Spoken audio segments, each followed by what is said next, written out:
I'm your host, Matt, aka Legion X, and welcome to the next installment of the month of classics. I'm your host. With me, I got my co-host Shane, aka the Bearded One. How are we doing today, Shane? Don't you love it when your cat wakes you up at 8 a.m. and then throws up his breakfast all over the floor? Could not be me. Literally, though, I had to do that just 30 minutes ago, and I hated every second of it. Crazy. He gets in my way. He got in my way too. It's like, what are you gonna do? I was like, you're the one who threw this up. What are you gonna do? Eat it again? I know you don't do that. You're not that stupid.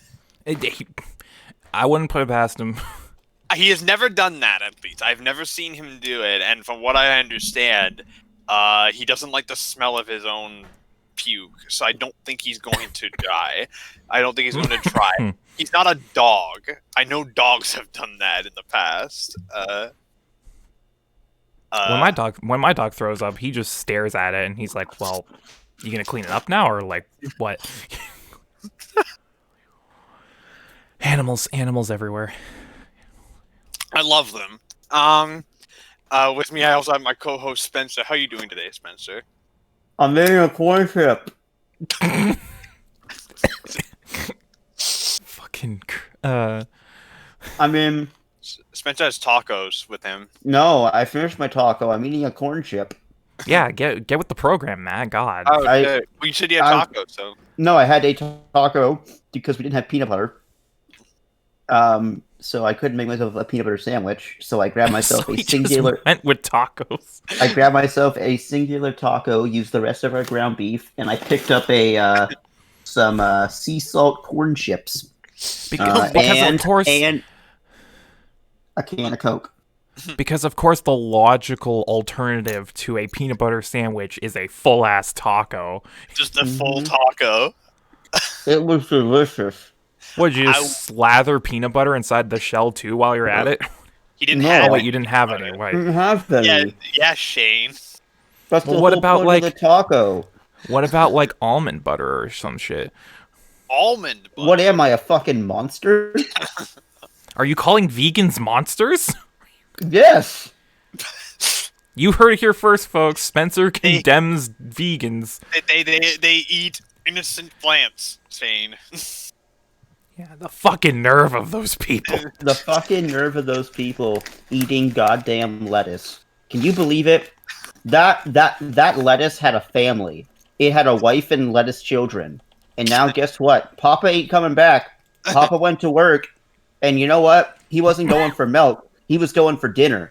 But it wasn't his dinner. I don't know where this is going. Thanks for asking. But hi, welcome to the G.A.P. Yes. Welcome to the G.A.P, where we talk about anime. Yeah, who would have thought, right? We actually have a lot of on schedule today, so we want to keep this going because we have simulcasts, lots of simulcast stuff. We got simulpubs. We got simulpubs, we have some pretty big pieces of news, and as well as my anime featured anime at the podcast, which you know from the beginning of the month is GoShogun. So. Which, ironically, I think is the thing we have the least to talk about today. Well, we got two things of it to talk about. One thing definitely more so than the other, so we'll just get to that. Because I found some tidbits about the production of GoShogun that might make this go longer than you expect it to be. So let's just jump right into it. Let's talk about the simulcast. So the season's in full swing now. Most of the shows have premiered. I still think we got a couple left. I know Taiso Samurai hasn't aired yet. Yes. Taiso Samurai. There's a couple others. There's a couple of other big ones that still need to. There's a couple of other ones that still need to premiere, but most of the major stuff has premiered already. Which means that the high amount of sequels have already premiered because there's a lot of sequels this season. So we're gonna start off. Okay, so because all three of us have watched just a bunch of different shit. We're gonna go I'm gonna start with Shane, and if both of us have seen the show, we'll talk about it. Yeah, we'll just talk about it at the same time. Yeah, talk about it at the same time, which will just make things easier for us. So Shane, outside of the stuff you watched last week, What do you want to talk? What have you seen this week? Okay, This week? for the sake of our sanities and the runtime, because, I don't want to be here for fucking ever, I'm going to be as brief as I possibly can about the shit I'm going to talk about, because I don't have a whole lot of feelings. I don't have a whole lot of opinions other than, real good, because everything I've watched has been real good so far. This is a really good season. It's a quality season. Easily, I think, the best of the year, if I'm being honest. This is best of the year, yeah. I agree. Yeah. This is the best of the year, so... Even though Winter had Azaken, but... But Winter had Azaken and not much else. So, a couple other things, but... It had Hanako, but, there wasn't a whole lot.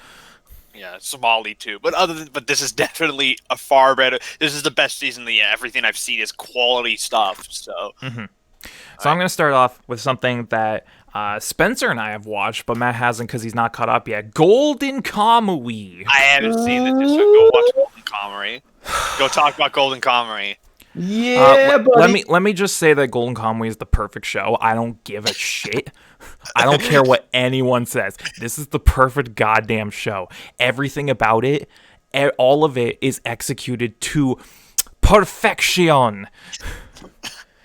And it makes me sad that the season's only 12 episodes and then it's going to be gone again, because this premiere reminded me, A, why I loved Golden Kamuy to begin with, and B, that Golden Kamuy left a gaping hole in my heart when it left last time. The only thing that could fill that hole was more Golden Kamuy, and now I just hope that it's around forever, but it's not going to be, but at least I can cherish it while it's here. Spencer, what did you think about this premiere? Because, ooh!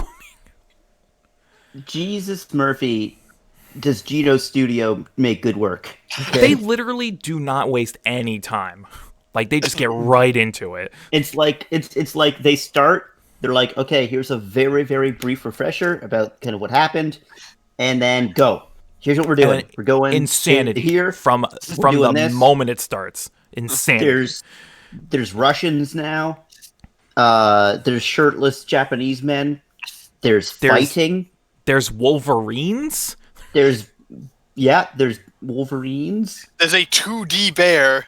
There's a 2D bear. The bear isn't CG anymore. They replaced that with the dogs. The dogs are CG, but they are good boys, and we need to get them back. And there's underground Russian fighting rings. Yeah, which I actually did some research because I was a bit confused about. Those are an actual thing. So Stenka's a real thing. Stenka, or wall and wall is an actual thing that still exists to this day. Mm-hmm. But the part I was confused because I thought, maybe the subs that I had were wrong because they weren't lining up with the actual spoken word. And it's actually because the area that they're in has a traditional Russian name and an actual Japanese name that was given to that area during that time. I legit did not even notice.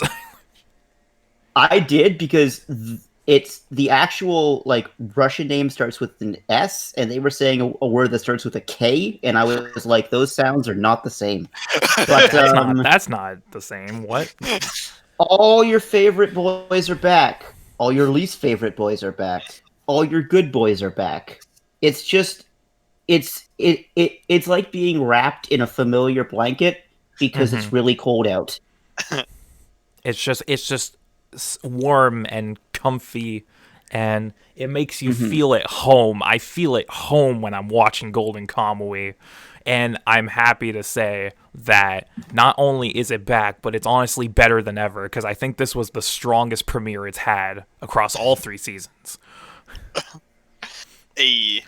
All I really have to say about this is that Golden Kamuy's back. It's the best show ever goddamn made, and Sugimoto is Husbando of the Year. Easy. But 2 years, for the second year running. He is immortal. All right, Shane, what else you got? Okay, let's talk about Noblesse, Matt. Yeah, you talk about that. Noblesse. Oh yeah, Noblesse. So I want to clarify. This thing's getting trashed right now. Yeah, it's getting destroyed. This thing's getting trashed, which I don't get it. I don't get it. I don't get People it. I just don't like get to why shit people on the are bad. webtoon adaptations, man. I don't get it. I don't get it. I don't get it. I think it's Noblesse. It's good. It's It's good. good. I actually It, liked it, it. it's I. It's weird that they started it on chapter 72 of the webtoon. Yeah, they Uh, expect you to have seen the OVA, which covers like a ridiculous amount of content, and it also aired 4 years ago. yeah, it covers a ridiculous amount of content. Which, to be fair, Noblesse was one of the first webtoons to really gain popularity, so it was still when webtoons was kind of like finding its footing. So like even though it covered 71 chapters, it still covered all of it because it also covered pretty much everything, because there were like some chapters in like the original manhwa at that point that were literally just 10 pages of somebody walking down a street. So Perfect. so they really didn't cut that much. Um Yeah, no, but this is good. It's the least visually interesting of the three by a landslide. Definitely the least dynamic. Dynamic. There's some really good cuts here and there, but it definitely suffers from what I have to call it's one of those shows that has overly complicated designs, so they don't move that much. But I like the cast. I remember reading Noblesse back a while ago, so so some stuff came back to me, and I remember liking this cast. Frankenstein is awesome, and I love him. Yeah, Frankenstein's the boy. Frankenstein's awesome, and I'm interested to see more. They're covering up to like chapter 200 here, which is in 12 episodes. They can do it because of the way Noblesse is paced. So I was actually it's 13 first off. So it's 13. Okay. yeah, it's they confirmed it for 13. Second, that makes more sense. I was interested, so I looked into it, and the man was done. So is this going to be a full adaptation? No, it's not. The manhwa has like 500 chapters. It's only going up to like 200, I think. So it is not a full adaptation. It's only an adaptation of season 2 of the manhwa. So the second major arc. Because in the manhwa, the arcs are called seasons. So this is the adaptation of season 2, while the OVA is season 1. Okay. So I think there's 4 to 5 seasons of the manhwa, so they'd have to do like 4 seasons of this if they want to catch up. Which is probably what Crunchyroll is planning to do, because none of the manhwa have been full adaptations. Tower of God barely dented its adaptation. I still think Tower of God probably is the best one of these. Probably Tower of God is the most narratively competent. It's the best one by a landslide, but I like Noblesse so far. I hope it keeps it like and I hope that it stays the same level of quality. Shane, what else did you want to talk about?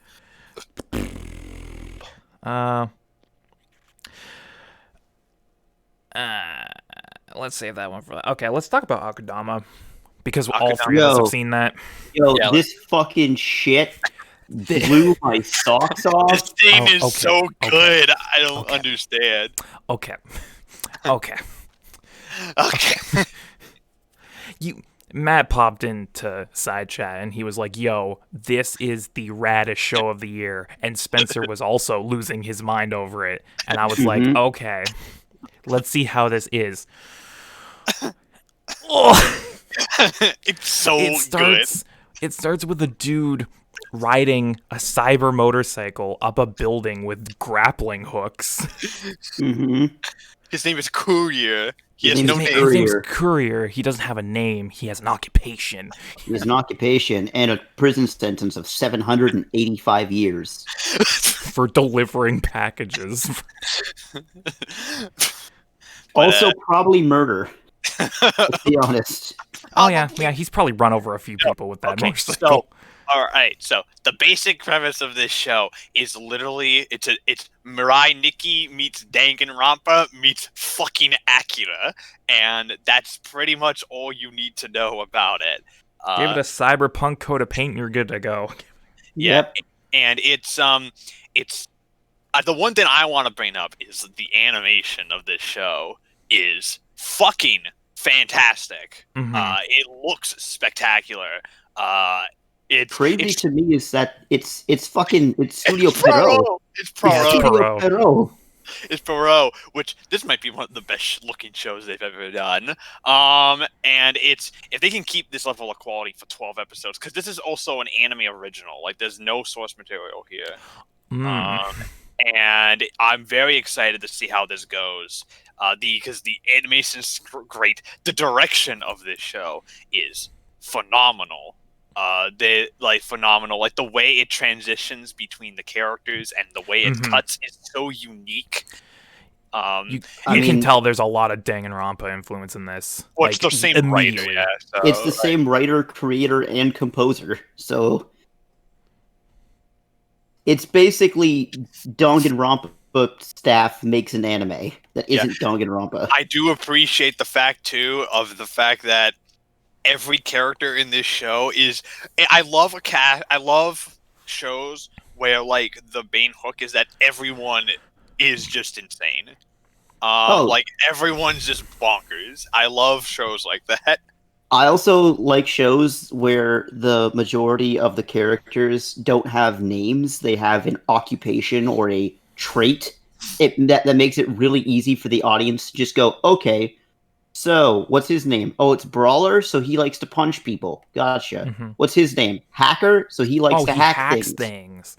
Doctor, okay, she has massive gazongas. Like, extremely huge. And she's a doctor. Also, that the introduction to every character is great, but my favorite introduction is by far Cutthroat's. Because you get to see like all the people he's killed, and he's killed like 1,000 fucking people. 1,000 people, and also the way he's introduced. Once he gets out of his restraints, he just chops a dude's head off, and it goes flying across the arena. It's like, oh, okay. And he's just like super like happy to be anywhere.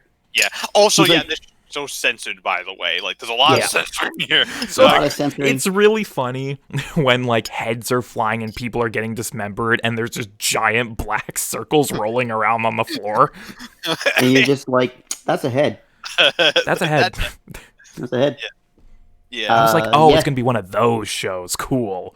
It's super, super stylish. Like, it's so unique in the way that it like cuts, in the way that it like is directed and written, that I don't even know who's supposed to be the main character. I think it's supposed to be the lead girl who Swindler. Swindler. Which is funny because she's not an Akudama, but she's the ultimate swindler because she convinced everyone that she is a swindler, which I think is really clever and really cool. I think it's supposed to be her though, because from what I understand, she's at the front of all the marketing and stuff. I think she's the lead. What was that guy's name? It's a fish out of water type situation. What was was his name Thief?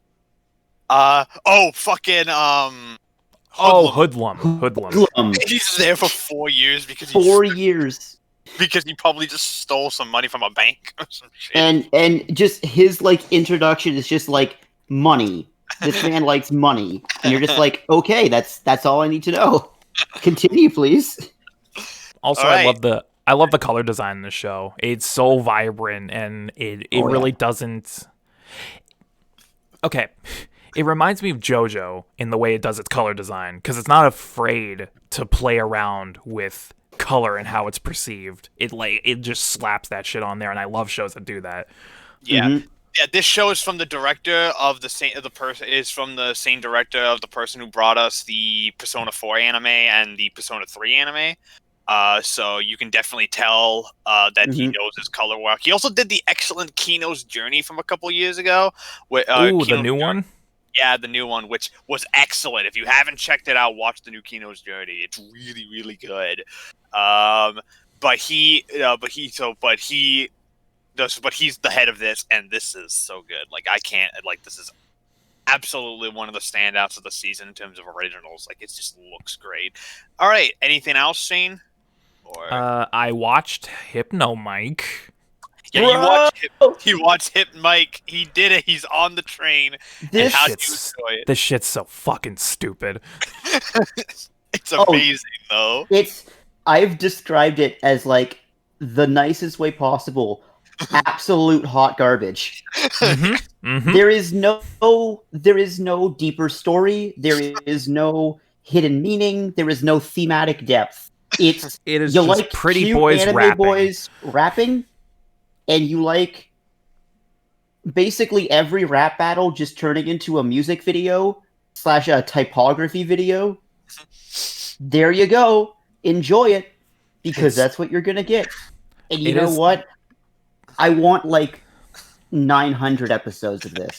I want One Piece scale. I want One Piece scale pretty boys rap battling. I because want it I to will run watch it. every week for 23 consecutive years. This shit is so good. This shit, Shane, do you have a favorite team yet, or do you not Yes. know? Who's your favorite posse? Oh, fuck. Is it Buster Bros? With No, definitely MC not Buster Big Bros. Brother, MC Little Brother, and MC Middle Brother? No, it's definitely Is not. it Mad Trigger Crew with Gang, Police, and Navy? Dude, they're my favorite just because of the bonkers nature of their fucking music video. Because I they lost it. explode a whole group of grown-ass men. It's true. They rap at them. Did you know that the Yakuza's rap name is Mr. HC, which stands for Mr. Hardcore? Oh, fucking God. I love Is it him. Fling Posse, where you have a fashion designer, a Shakespearean Englishman, ye old Japanese writer man, and a gambler? Or is it Materno, where you have the daddy doctor, the overworked salaryman, and a gigolo that is afraid of women? The gigolo that's afraid of women is actually kind of a funny gimmick, not gonna lie. Yeah. I thought that's pretty funny. I think what was the third one again? I don't even know who anyone is. The ones who need money, I call them. Yes, yes. Ones who need money just Fling because Posse of always the old needs money. Englishman. Who has a habit of lying. My favorite thing is how all the story, or like all 4 teams' introductions in that episode would like, we gotta stop like the bad guys, or it's in a gang war or some shit. Field Posse's just, we need money. We need money to pay for my gambling debt. So like Buster Bros is like, hey, somebody's on our turf. We need to get them out of our turf. Mad Trigger Crew is Gotta stop a drug. We gotta stop deal. a drug deal from happening in our area. Fling Posse is we need money because Dice, which is his name by the way, Yeah, Dice cannot pay back his debts. And then Materno, which is stopping a terrorist fucking plot from happening at a hospital in Shinjuku. That's what is happening in this show? I don't know. I don't know. I'm watching it every week though, so this is the stupidest shit I've ever seen, and frankly, I don't even know if I like it. But it's easy guilty pleasure of the year, hands down. I 100% love this, like unironically, because it has no right to be as like colorful and well animated as it is. Like fuck. Like literally, it looks great. Fuck it. But yeah, hit Mike. Shane watched it. He's on the train. Shane. All right. Anything else, Shane? This is one that both Matt and I have seen. I don't know if Spencer has yet, but Matt would not shut the fuck up about this show. And I think he knows what I'm talking about. Wandering Witch. My favorite premiere of the season. This is my favorite premiere of the season for 2 major reasons. One, this is a show that came out of nowhere. It was not on my radar until I saw the PV like a day before it premiered. And I thought it looked fantastic, so I was like, I gotta watch this. And second, this is how you do a fucking premiere episode. This shit was fucking amazing. If you don't know what it's about, it's a fantasy show that is a mix between something like a slice of life with a fantasy action bent, which is a weird thing to say, but that's the best way to describe it. And I really love it. I love the lead. I love the tone. I love the direction they're taking, like the direction they're taking it. And it has almost kind of like, it reminds me a lot of it reminds me like a mix between, like, tonally, between something like Kino's Journey, if it also had like a little bit of Hakabe Makochi from a couple years ago, which I really liked as well. Shane, what did you think of this? Because I'm very curious to see how you think of it. You know what it reminded me of? What? It reminded me of a lighter-hearted Ancient Magus. It did, yeah. Yeah, it did. That's the thing. It reminded me of Ancient Magus a lot, tonally. Like, it reminded me a lot of Ancient Magus, not only in just like the fantasy setting and the magic and everything, but also, I feel like Elena. Is Elena? I don't fucking know. Elena. Elena. Very similar to Chisei, albeit, less depressed and fed up with living. Yeah. But they're very similar. The atmosphere and the tone is very similar. It's just, it to me, it feels like if you took Ancient Magus and you made it more of a slice of life than a drama. Yeah. Which I dig, because I loved Ancient Magus, and so did you. Yeah. Ancient Magus is so good, and I'm the couple things struck out to me about this premiere. One, the character designs are really great. Mm-hmm. Someone compared the designs to something like from Eurocamp, and I'm like, I can see it. Yeah, I can see it. Yeah, which is probably where a lot of the slice of life influence probably comes from. And second, the fight animation is so good. Animation is. Is this the best looking show of the season? Quite possibly. But like, there are a lot of great looking shows this season, so it's hard to tell. It's hard to tell. We'll need to see, like, as it continues. But right now, this makes a good contention for the best looking show of the season. Because it looks spectacular, not just from its animation, but its background art and character designs. Like, it just looks gorgeous. I specifically, in terms of visuals, I really like the compositing on this show, because it makes everything. It gives everything almost like a naturalistic shine. Like, everything looks shiny. Did you notice that? Everything does look shiny, yeah. Which I like, because me like shiny thing, but also I think that choice in compositing makes sense with like the magical theme, because it magic is very shiny, very sparkly, so I think it fits that tone very well. And also it just makes it look really nice.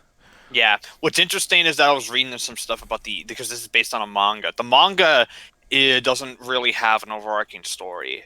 It's a series. It's like more like Kino's Journey, where it's just her traveling from place to place. And some of the stories are lighthearted, slice of life. Some of them are action, like action based. Some of them are apparently really grim, though.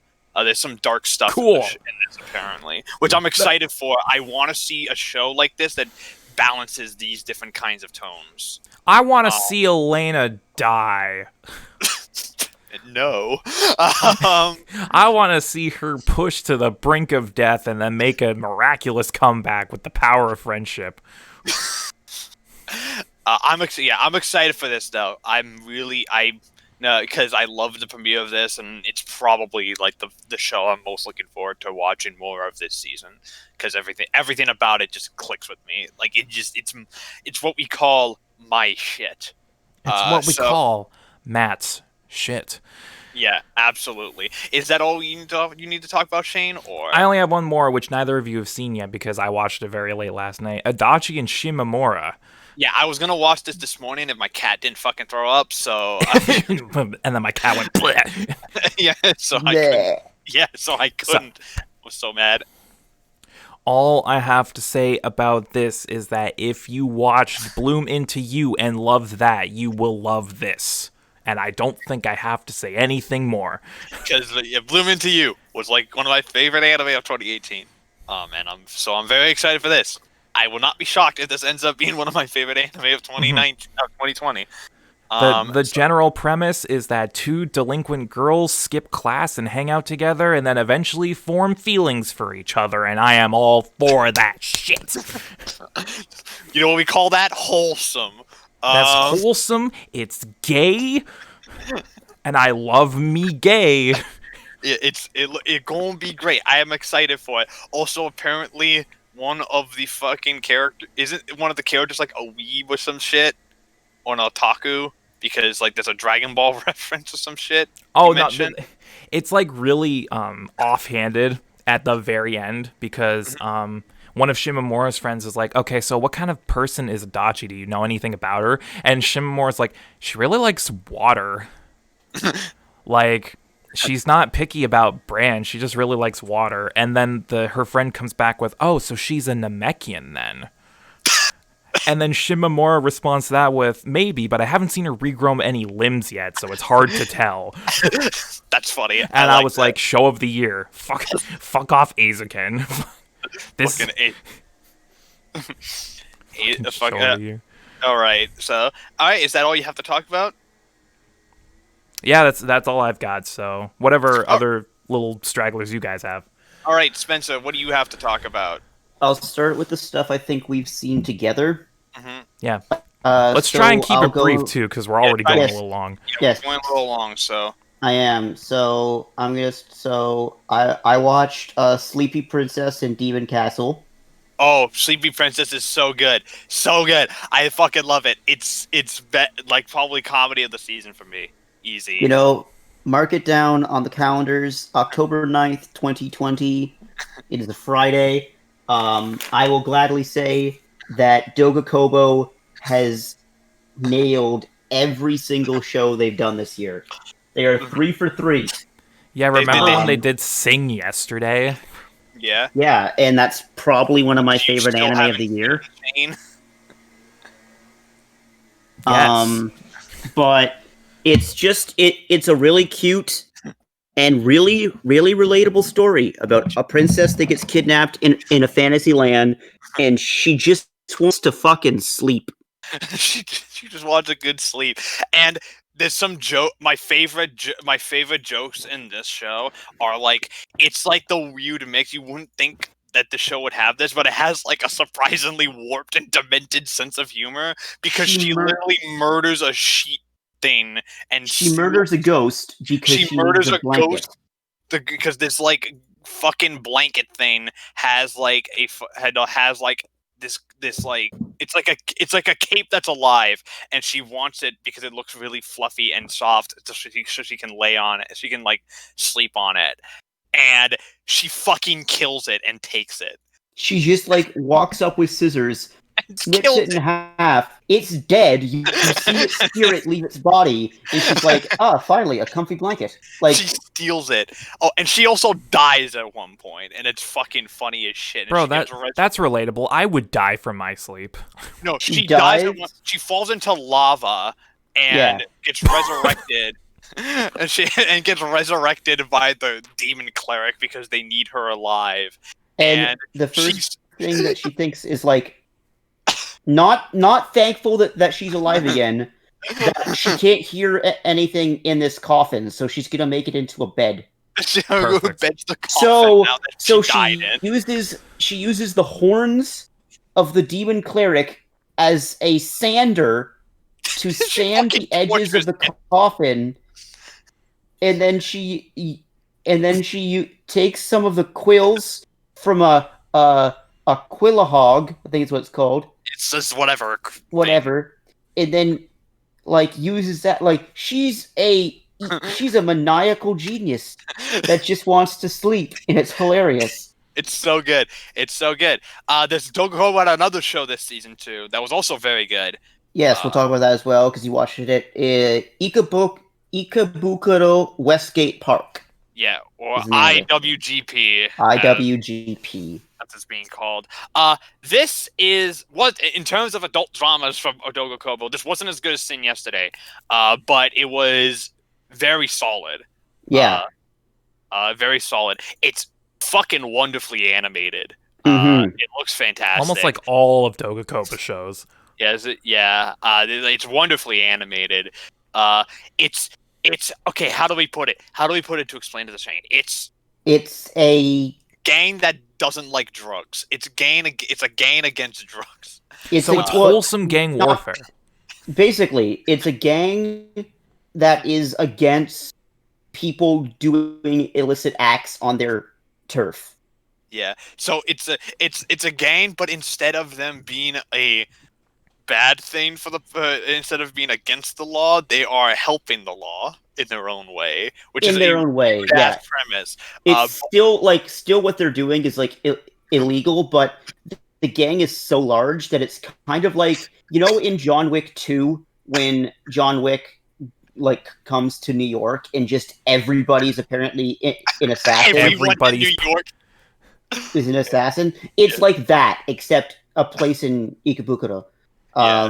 Where everybody's part of this gang and they all work together, and it had kind of like a Hakata flair to me, where it's like these plans will never work in real life, but it shows them working perfectly. Also, Shane, I will say this: you know how in Devil May Cry 4 in the beginning, Nero lays down that sick drop kick on Dante.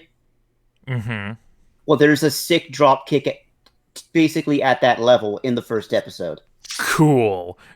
Drop kicks. On my dev. Okay. And it works really, really well. And I mean, then the last thing that me and Matt watched was Moriarty the Patriot. Oh, which is a production IG anime about the budget for Noblesse went. It was it's about the past of James Moriarty. Yeah, so before Sherlock Holmes. Yeah. Okay. Best way, Shane. You like Lelouch? Yes. This show is what if Moriarty was Lelouch? Mm-hmm. He runs what is known as he's a crime consultant, mm-hmm. where he helps you commit crimes without getting caught, and usually with if it's as a fucking act of revenge or some kind of thing. Yeah. So against worse people. He's basically fighting against the class system in Victorian London by helping working class people murder rich people. Yeah. Cool. Eat the rich. Eat the rich. Eat the rich. It's really good. It's fucking gorgeous because it has this really cool gothic, deep red and black art style. The character designs are fantastic. I love the tone of it. It's already been confirmed for a second season in April, so this is not okay. Technically, this show doesn't premiere till this Sunday. As we're recording this, it doesn't premiere till the coming Sunday. So as this premieres, it would be yesterday. But it had an early premiere. It had an early premiere on Funimation. So it's there. For those who want to check it out, it's very, very good. If you're not a fan of Sherlock Holmes, you don't need to be to enjoy this. I don't think this is very different in tone, and it's a very different kind of thing. So you don't need to be a Sherlock Holmes fan or even a mystery fan to really enjoy this, because this is a lot different. There's a lot different from that. So definitely check it out. Yeah, it's more of a crime drama than a actual mystery show, because there is no mystery. The mystery is just who did it pretty much early on, anyways. So they don't try to hide it. But that's all the stuff that we've watched, and very, very, very, very super quickly, I watched the new Love Live. It's Love Live. It's the best animated of the three. It's also the one that you can go in with absolutely no recollection of what Love Live is. I can actually watch it and understand what the fuck it's about. Yes. Okay. This has basically See, Sunshine was basically like attached to School Idol Project at the hip, while Nijigasaki School Idol Club is its own thing. So you can 100% watch this and be fine. I need an easy worst of the season, so I watched Iwakakaru, Sports Climbing Girls. Oh, this shit. About sports climbing, which is just indoor rock climbing, but like sport. You know it's bad when you're an ecchi and you can't even do fan service properly. The show's kind of boring. Like it's trying to like make like sports climbing into like this really interesting thing, but in the end of the day, your characters aren't that exciting so far, and your fan service isn't even that good. And sports climbing's kind of boring. It's just climbing rocks. I'm gonna wait till Taiso Samurai for my sports anime of the season. Yes. So. And then lastly, I'm gonna touch because I didn't get to super duper quick. I'm gonna touch on Jujutsu Kaisen because I didn't get to talk about it with Shane. How but was it? Jujutsu Kaisen is amazing. It's fucking goddamn-tacular. And it's exactly what I wanted from Jujutsu Kaisen so far. The action is fucking primo. The voice work is incredibly well done so far, and it looks like it kept the feel of Jujutsu Kaisen. So it obviously looks more refined, but it definitely keeps the original art style intact. Yeah. And lastly, Higarashi's a fucking sequel. Yeah, I was gonna bring that up once we got to my stuff. But okay, Shane, have you seen the new Higurashi yet? I have not. Okay, so I'm gonna keep it as brief as possible because I don't want to mention it. But you have to keep in mind now that this Higurashi is not a reboot. It's not a remake. It's a full-blown sequel to the original series, as well as Umaneko, as well as I think the other one they did too. Syconia. It's a sequel to all three, but apparently you don't need to have seen or played them to understand this. It's kind of also a standalone thing. It's weird. It's weird.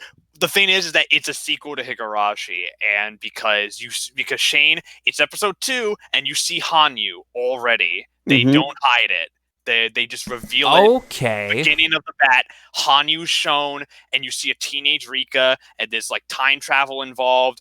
There's like 2 Rikas now. There's a teenage Rika in the world now, as well as the normal Rika. And the new OP is fucking awesome. And it's awesome. The new ED is also fantastic. So definitely, I don't know where this is going. I don't know where this new one's going, but I'm very excited for it. Also, and I know that, and you can tell it's a sequel because Keiichi in the second episode is already remembering the other loops. He's already remembering the loops. So that is something that is a huge deal too. So definitely treat this not as a reboot, but as basically season 3 of Higurashi. So I'm very curious to see where this goes. I'm gonna keep there's a couple of shows that I watched that others I watched. So I'm gonna keep it brief because I don't want to spoil it for people, just in case that people haven't seen it. First one is Our Last Crusade. This one is 100% just a show I watched because I am a sucker for fantasy romance shows. I loved Romeo plus Juliet, and and I really also liked Grand Crest War from a couple years ago. And this is pretty much that same kind of vibe. Basically 2 nations are at war, and there's a romance developing between 2 people on multiple sides. It's good. It's real. It's fun. It's from Silverlink, so it's them doing their thing, which is taking a potentially generic premise and just animating the shit out of it. So it looks really great, and it's really great. The voice acting performances are really great too. So I'm gonna keep watching that one. Talentless Nana, go into it blind, and that's all I'm gonna say. I can't say any more without that one because saying more would spoil it. But I'm very excited. But we need one bait show of the season, and that's our bait show of the season. So if you want bait, go watch that one. This will get Shane's attention. Directing wise, it reminded me a lot of Happy Sugar Life. Ooh. Imagine Happy Sugar Life meets My Hero Academia, if that makes any sense. Interesting. So definitely check it out.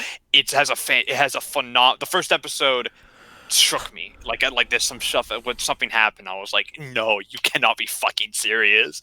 But it's really good. And the last one I want to talk about is a premiere that no one else is talking about, but I think people should, and that's Warlords of Siggrafa. Because this is an A1 original done from the writer of ReZero, not the anime ReZero, the original author. Teipei Nagasuki, who wrote this, and it's really, really good. Had an hour-long premiere, and it's really, and I really, really loved it. It's got a ton. The animation is spectacular. Got some of the best mix of CG and 2D I've seen in a long time. And the direction is really good, and it's a great, and since it's an original, I'm gonna keep an eye on it because because this is a great season for originals. If Taiso Samurai is as good as it is, man, I'm gonna lose my mind. I'm gonna be so happy, and that's all I have to talk about. So we're pretty much done with simulcasts. I don't think we have any. Yeah, I don't think we have any simulpubs to talk about. I mean, other than My Hero, which is the same verse, same verse as everything else as prior weeks. It's really good. It's just really good.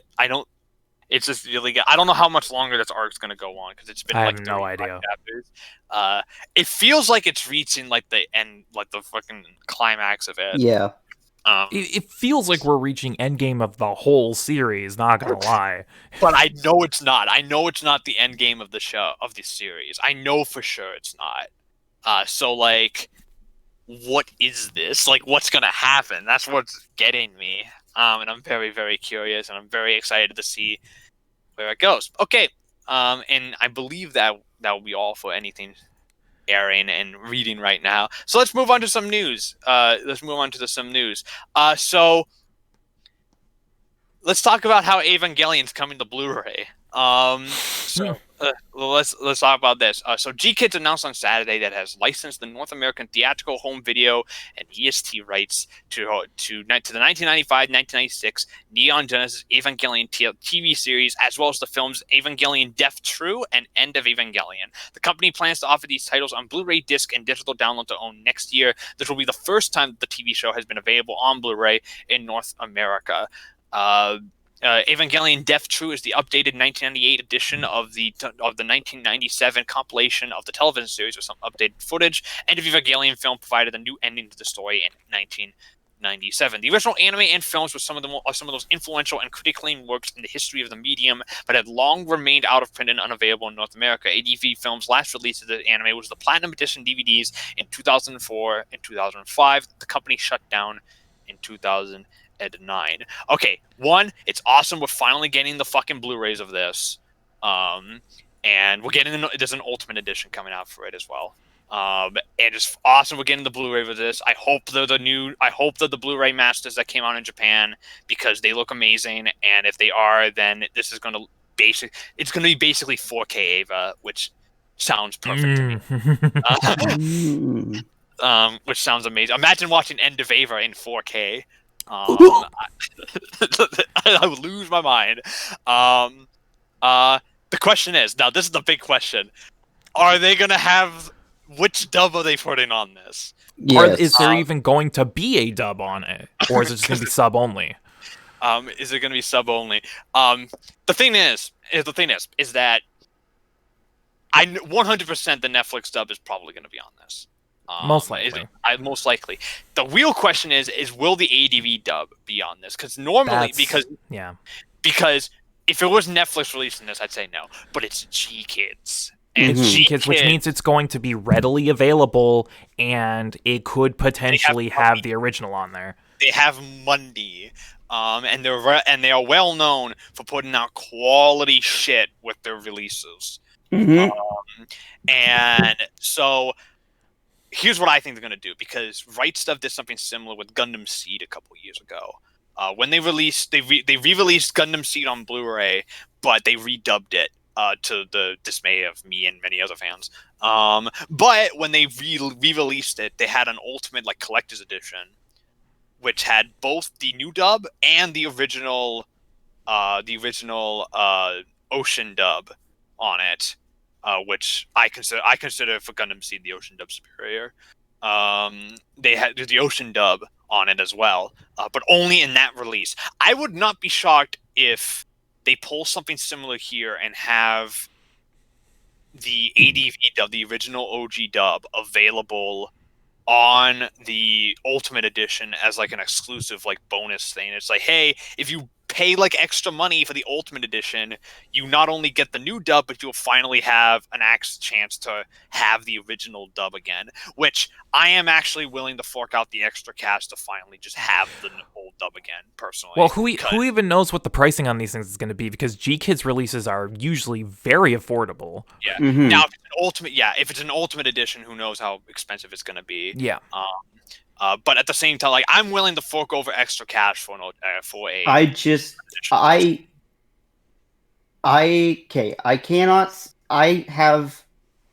Ironically not as big as Matt, but I have a very special place for the original dub. Yeah. And when I watched it on Netflix with the new dub, the new dub isn't bad. It's good. It's definitely good. Solid. It's solid. It's a solid dub, but it's not Eva to me. That's not Evangelion. I didn't have that attachment to it, so I was like, yeah, this dub is pretty damn good. It's pretty damn good. But what got me during that point was just, everybody was willing to come back. Yeah. Like, everybody was willing to. Some people were willing to get back into voice acting to redub it. And Netflix just didn't do that. So yeah, but you know how Netflix goes about their business. So yeah, true that. It's one of the I have this opinion on both the dubs, and I'm pretty much like, this is pretty much the way I'm going with it. I think that the new dub is more consistently good. But the highs in the old dub are much higher than the new dub. Because some of the performances in End of Eva just trump those in the new dub for End of Eva. Like, they just absolutely trump them. Specifically, Spike Spencer just kills it in the original dub. It just is like the best thing about it. That being said, if you're wondering, and for those confused, because some people apparently need this saying, this does not affect Funimation's license for fucking Rebuild. They still have 3.0 and 1.0. They still have that. When they got the license to Rebuild, they got the license to the entire series. So no matter what happens, we will even if we don't get the new dub, we're still going to hear like the original cast again in the new Rebuild film when it comes out, when it inevitably comes out, which is apparently soon, because it's done, or so whatever. It's almost done. So hopefully that comes soon. Speaking of stuff that is influenced by Ava, let's talk about Gridman. Let's talk about Gridman, because they just released the official PV for the next Gridman show. Daizanon, I think. Daizanon, set in the Gridman universe. Shut up. The Twitter account for Shibuya's Productions and Trigger's new SSSS Daizanon anime project posted the first full promotional video on Monday. The video shows the daily life of the main cast and features music by Shudo Sagisu, who is scoring the anime itself. The video also lists more staff members and the anime production team that debuted the main characters' designs. Graphinica is returning from SSS Gridman to handle the CG on the new anime. the CG on the new anime, and they still there's still no confirmation on what format it will take. I swear to God, if this is a movie, If it's a fucking movie, I'm going to kill myself. if it's a movie, they did this with Promare too. Remember that they showed a PV and was like, "Yeah, it's a new project," and they're like, "Okay, when's it premiere?" And then like 2 months later, they're like, "Oh, it's a movie." Oh, it's a It's movie. It's like you dumb shits. I don't think this is a movie. I think this is probably going to be a show. But I think If not, maybe like an OVA series, but still a series. Series. I don't think this is going to be a movie. What if it's worse? It's a movie series. It's like the trilogy It's a of movies. trilogy. I would be so upset. The Azanon trilogy, Act 1. Long ass Japanese name. I'm excited, but I'm excited for this. Gridman was great. So More Gridman. Can't complain. Yeah, more Gridman. Our next two pieces of news are both with Netflix, so let's start off with the lesser-known one. Let's talk about how David Production is doing a show for Netflix. Right. I heard about this. So the staff of David Productions' new anime series based on Hiroshi Takashi's and Ryoji Minagawa's Spriggan manga revealed on Tuesday the anime staff members, visuals, and 2021 premiere on Netflix. Hiroshi Kobayashi, who is the assistant director on Rage of Bahamut Genesis and an episode director on Kill la Kill, will be directing the anime. Hiroshi Seko, who is writing fucking everything nowadays. Yeah, he's writing everything.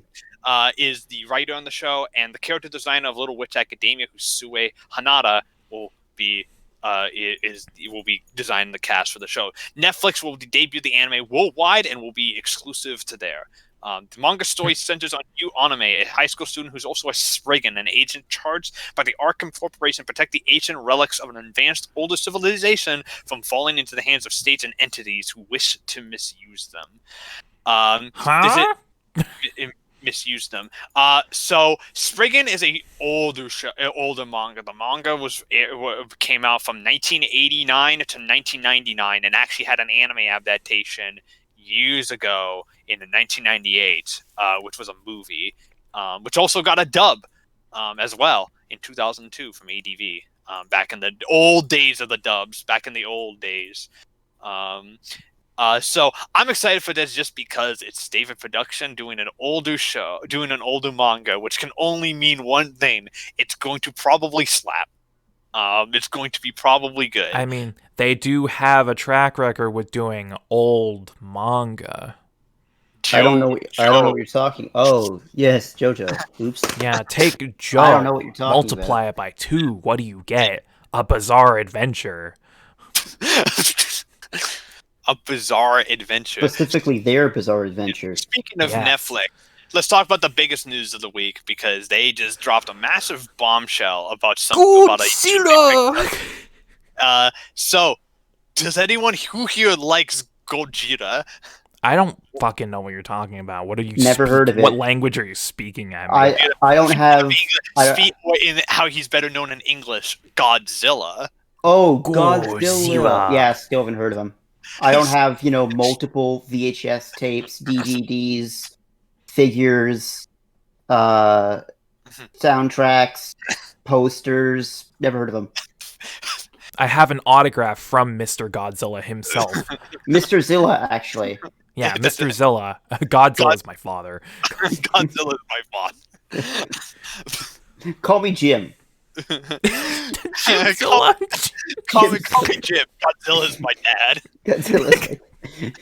Jim P. Zilla. That's my name.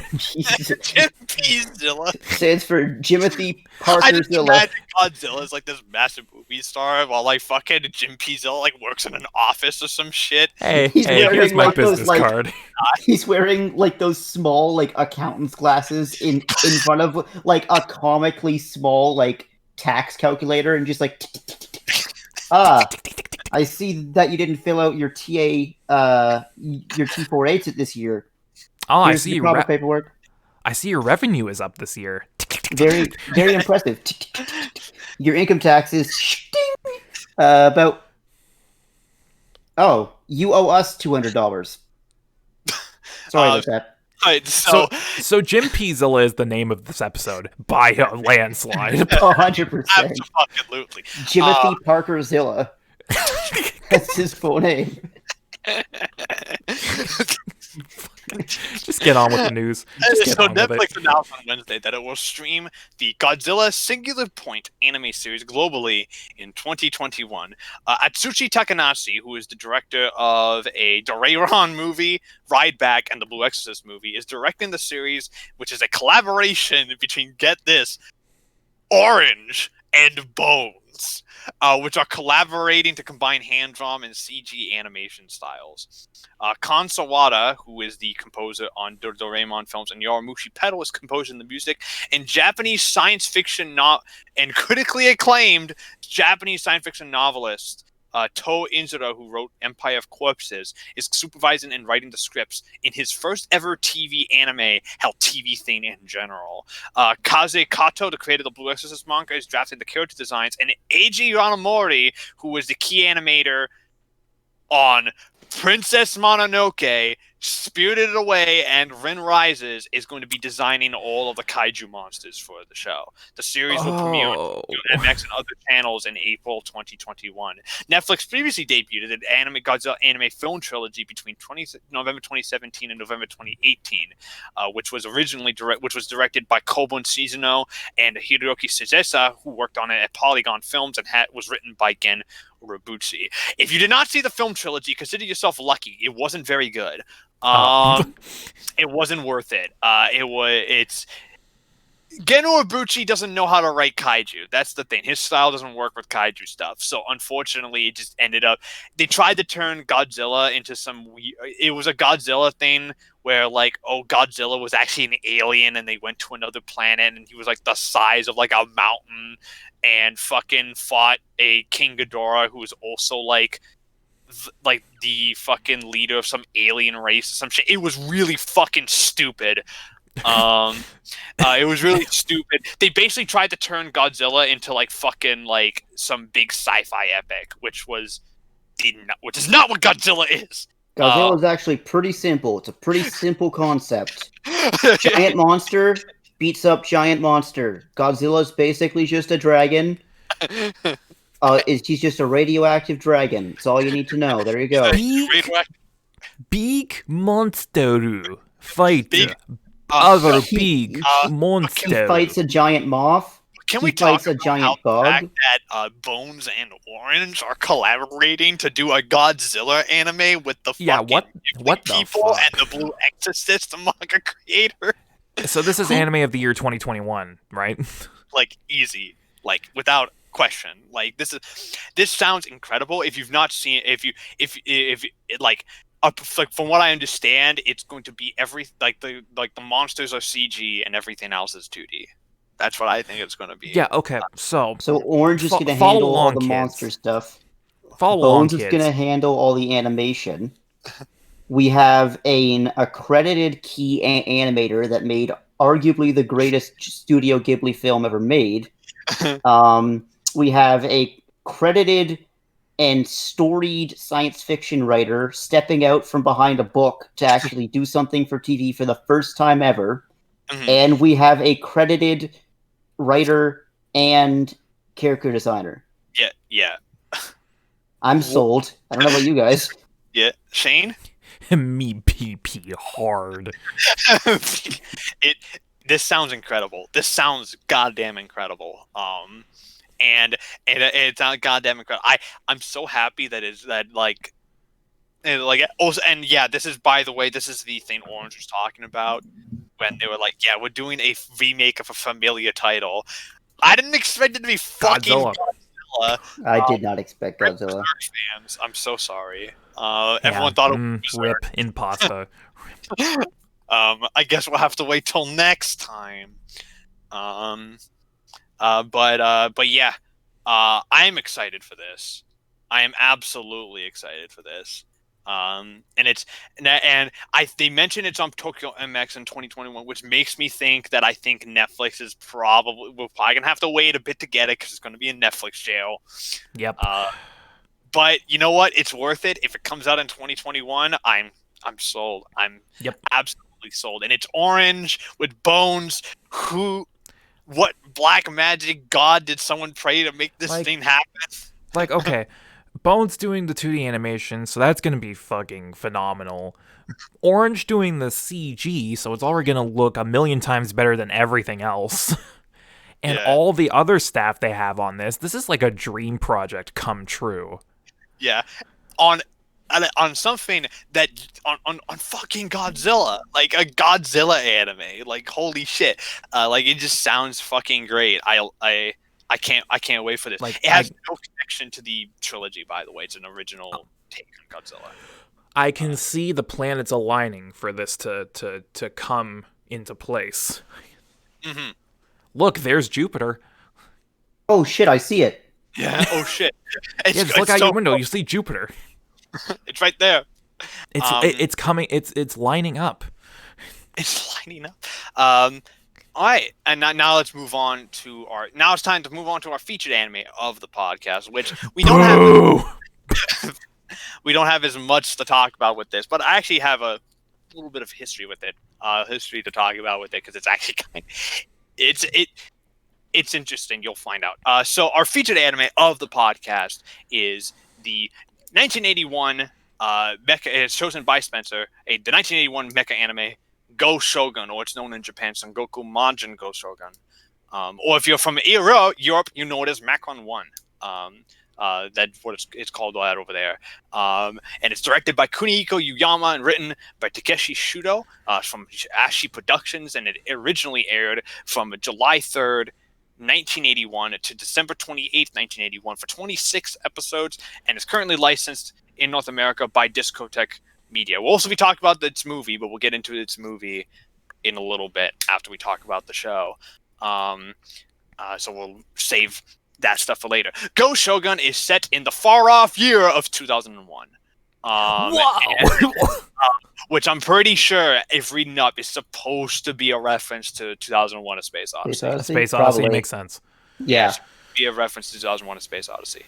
And where there's an evil organization known as Dakuga who holds total control over the world in terms of military, economically, and politically. They just control everything. They're kind of like the Illuminati, if the Illuminati had a dumb name. And not Illuminati had a dumb name. Dakuga desperately wants the research of someone named Professor Sanada, who has been researching the mysterious properties of an element known as Beamler.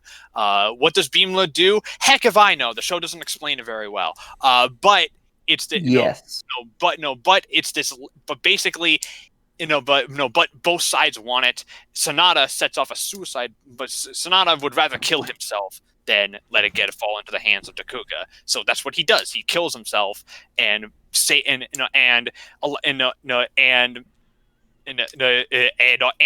leaves the only source of Beamler left on the planet on the ship known as the Good Thunder, which is Good Thunder. His son becomes the next. His son Kenta becomes the next target of Dakuga, but is saved by a group, saved by the team on the Good Thunder, which also contains a robot developed by Sanada known as the GoShogun, which has pretty much everything you would expect a super robot to have. It's got swords, it's got spears, and it has cool beam energy, lots of beams.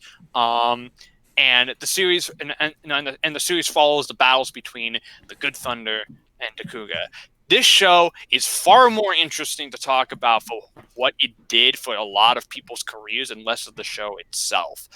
Because this was the first show for not just the director and writer, but also several major voice actors in this show.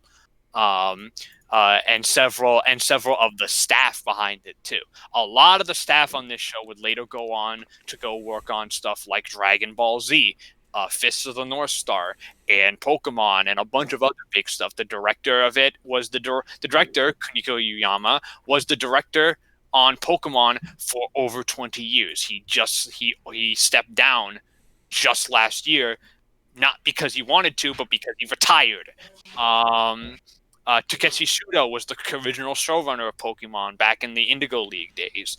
The voice and the three major actors on here, the voice of Shingo, Remy, and Keely, who are our GoShogun pilots, are all major voice actors.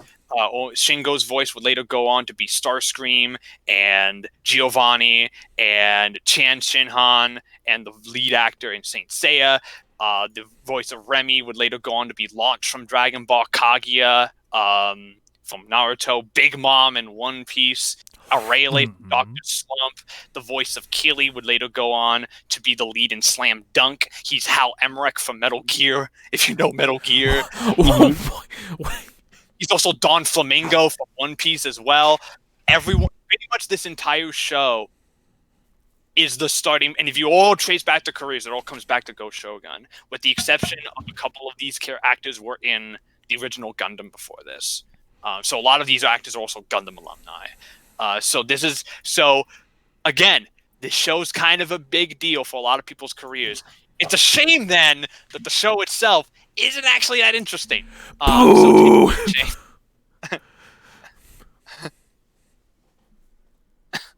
Oh, what are you passing it off to me? Yeah, that's what I said, yeah.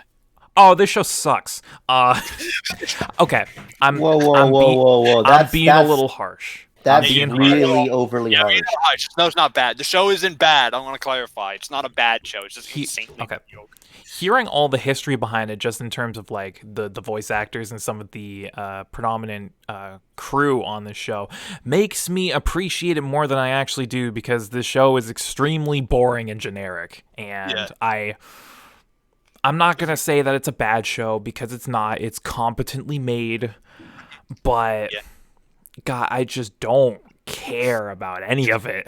Like, I don't really care about any of the main characters. I don't care about the villains. I don't care about the robot, which is a problem in a giant robot show.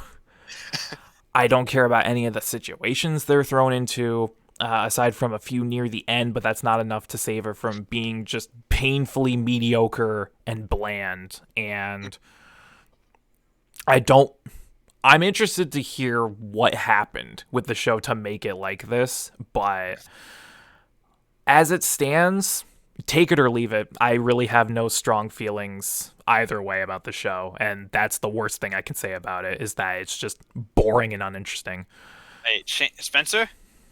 So I picked this because I like the tokusatsu genre. I actually fucking adore this genre. From Kamen Rider to Power Rangers and everything in between. I love giant fighting robot fights against other giant fighting robots. I mean, Gurren Lagann fucking slaps, and it's one of my favorite anime ever made, and that's basically robot fighting robot. This show isn't bad. I want to state that very, very, very sincerely. I don't think this show is bad. I think this show is okay. I think this show is kind of forgettable, but I don't think the main show is bad. And I think they had some really good ideas, and I think they had some concepts that, when fleshed out, could have 100% worked a lot better. But end of the day, I just didn't really care about anything or anybody aside from near the end and the movie. So it was just, it's okay, but it's forgettable. Yeah, that's how I feel about it. It gets a little better near the end, but overall, GoShogun mostly has kind of bored me to tears, which is a damn shame as someone who really loves mecha, someone who really loves good mecha anime. This reminded me a lot of Mazinu Z as well, which I really love. I love Mazinu Z. I think that's a great show, and this reminded me a lot of it. I can see what they were trying to go for here, though, because it's a little bit more on the lighthearted side than other mecha of its time. It was the first real mecha to try to parody its own genre. So it has that going for it, and from what I understand, from what I understand, I think this show has like a cult following in Japan, and I can totally see why. Because the best things about it are some of the mech designs. Some of the mech designs in this are really cool. Like there's a mech design in one of the early episodes that's just a bunch of spheres, and they morph around to create whatever shape the robot needs to be at that time. Like that's a cool idea. There's some really cool mech ideas here. It's a shame then that half of it just isn't interesting, or it just doesn't go anywhere. It feels very much like a prototype show, which it is. This is the first show that was done. This was the first show where Takeshi Shudo had full creative control. The writer, he would later go on to create. Before he did Pokemon, he would later go on to create Magical Princess Miki Momo, which is a much better series than this, and also a much more influential because that show pretty much created Sailor Moon. It's a much better show too. It's quite good. Even if it's pretty obscure over here in North America, for a multitude of reasons. It's a shame then that the most interesting thing about GoShogun is its history and production team than the show itself, which is never a good sign with the show to me. But let's talk about. Anyways, let's just jump right into get into more specifics. And so let's talk about which episode bored us the least of this show. That's a way to put it. Pretty much. Which I know what Shane's is, and I think I have the same answer. I don't know if Spence has the same answer. I mean, it's the finale. It's the finale. It's the finale. Yeah, not just because it's the last episode. I want to say that, Shane. I did not say that. How dare you? Shane did say that. It's not just because it's the last, but because it's also actually the best episode of the show. By a significant margin. Oh, very rarely do they do the where are they now sections like properly in like anime and stuff like that. Okay. But this where are they now is fucking hilarious. It's so good. The where are they now? Unironically, I am telling you, is the best part of the show because it is exactly the kind of tone I wanted this shit to have, and it's so only there for like 30 seconds. And the fact that like the lead character is like unemployed and is currently in a hospitalized on a bar of soap, and it's Shingo's unemployed and he's hospitalized after slipping on a bar of soap in a hotel bathroom. My favorite one was okay, so like one of the lead villains is fucking Kurnago. It's like Kurnago opens up his own chain of fried chicken, Kurnago fried chicken. Yep, Kurnago fried chicken. And then it was like Killy fucking his autobiography bombed, so now he has a hot dog. He has a hot dog stand in front of Kurnago fried chicken. Let's not forget Kurnagel's hamburger brand, McKernogles. Like I wanted more of that in the show because that's actually funny. Like that's actually funny. That's like really well written. Actually, it's actually really well written, clever jokes, and the fact is, it's like the shit from it is really clever too. Because literally, Remy is like, "I wonder what we'll be like in a year," and then it tells all of them what and they then were immediately cuts to ba ba ba. And everyone's at what everyone's doing in a year, and it's all like the exact opposite of what you would expect for like this shit, and it's great. Fucking what? Sonata or whatever the fuck his name is. The captain. I'm just gonna call him the captain. I don't remember his name. He just disappears with the good thunder, and no one's heard from him since. Yeah, he just disappears, and it's like and also like the episode just works better emotionally, probably because the episode prior to this was actually building to it in some way, shape, or form. Mm-hmm. During the last couple of episodes, they actually have like an ongoing storyline with stuff with Kenta and the kid, which doesn't really make a whole lot of sense. But you know, it's pretty much new types from Gundam, if you know what new types are. So it's pretty much standard mech fare. And because of that, the final episode does kind of work as a finale episode because everything is wrapped up. I can't say that the final episode doesn't leave any loose ends because it really doesn't. Oh, it doesn't. Yeah, it does it. It really does it. Which for final episodes a good thing. Not pretty much everything is wrapped up, which is good. Yeah, the reason I picked this episode is because out of all of the episodes, this is one of the only ones where I feel like anything actually meaningful happens, like anything actually important that like progresses the story in any meaningful way. And because of that, you're right, it does work really well as a finale. It wraps things up really nicely, and there's some actually really interesting shit that does happen here. Unfortunately, it's one of the only episodes that does this. So. Unfortunately. All right, let's move on to the cast. Now, the cast of the show is not great, particularly because they're not interesting. There's a lot of this is not necessarily a problem with GoShogun. This is a problem with a lot of early '80s, late '70s mecha anime at the time, where a lot of the cast just isn't interesting because they need to fall into specific stock archetypes. But nevertheless, nevertheless, I do have one of, like, there's at least two characters here which I'm like, you know what, they tried. Shane, do you have a character? Do you have a favorite character from this show? I do, and for me, it's fairly easy. If you know anything about me or the kinds of characters I like, my pick for favorite character is Bundle. Bundle, really? Okay. One reason and one reason only. I love over-the-top, grandiose, pretty boys full of bravado that constantly go on about how everything is beautiful, and the way he talks, it kills me every time. Yeah. Like literally one of the only things I looked forward to watching the show was more Bundle, and I'm glad to see that there were a couple episodes revolving around him. Bundle is my choice too. So yeah, because he's just so silly and over the top, and like his bravado, it just kills me every time because he always goes on about how things are beautiful and things that aren't beautiful should be purged, and I'm like, same Bundle, same. He just insults his fellow teammates, like, just entirely.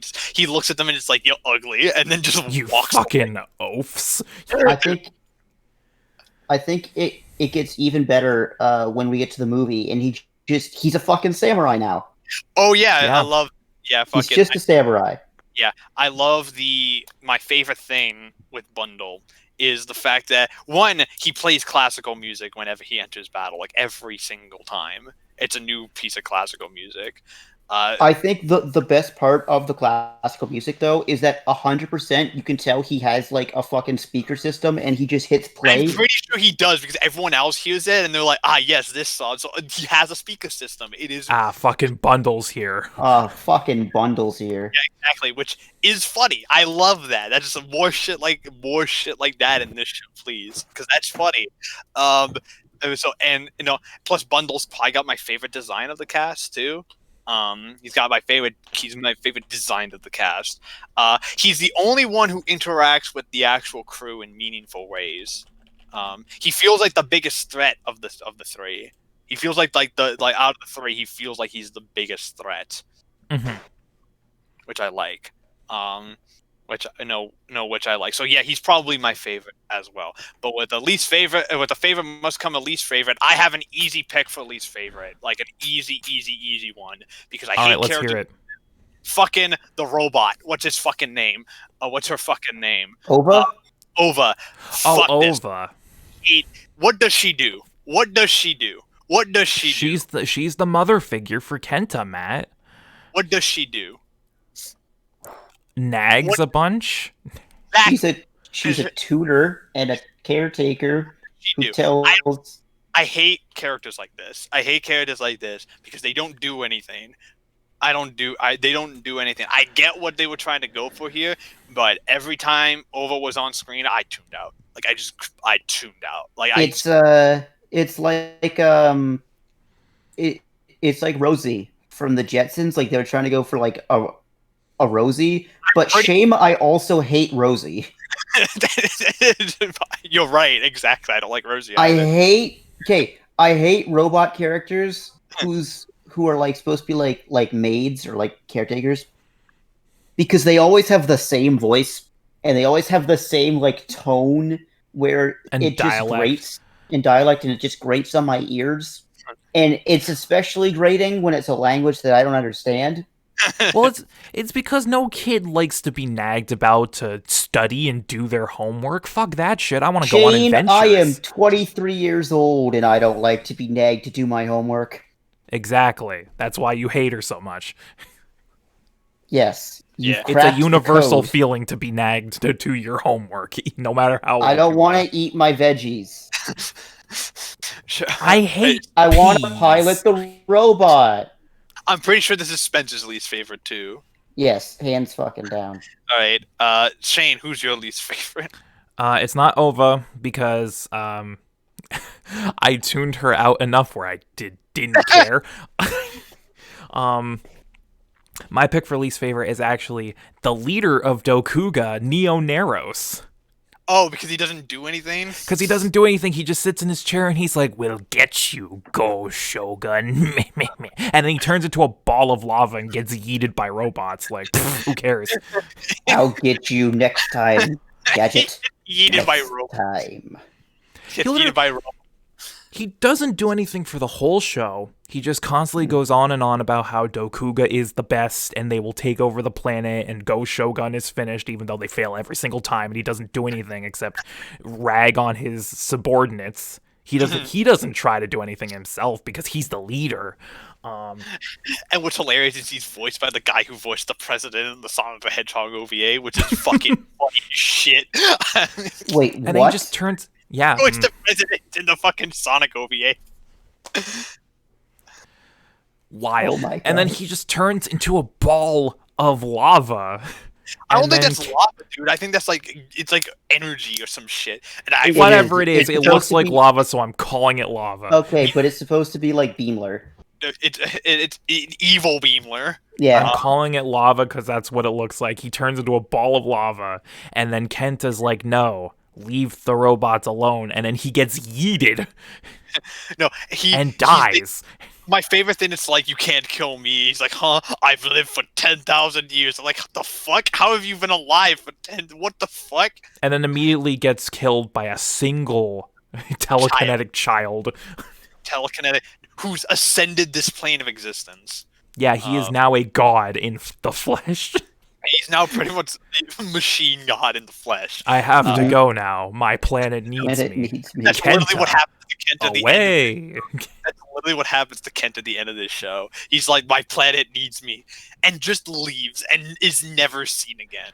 Just like it just goes away. He becomes one with the universe, which makes sense because he doesn't show up in the movie either at all. So He's never referenced in the movie.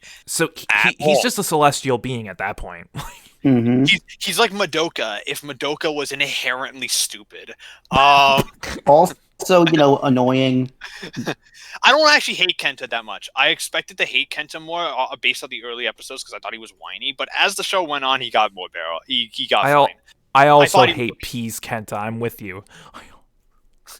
Yeah. I didn't hate Kenta. I thought Kenta was fine. I actually thought Kenta, out of all the characters, was the best developed character in the show. Ironically. Oh yeah, no, definitely that. But He's definitely. But I didn't actually hate Kenta. I thought he was fine. it's what happens when your father just fucking explodes himself. It's what because happens. He doesn't want this because he doesn't want the magic space energy to fall into the hands of fucking capitalists. All right, let's talk.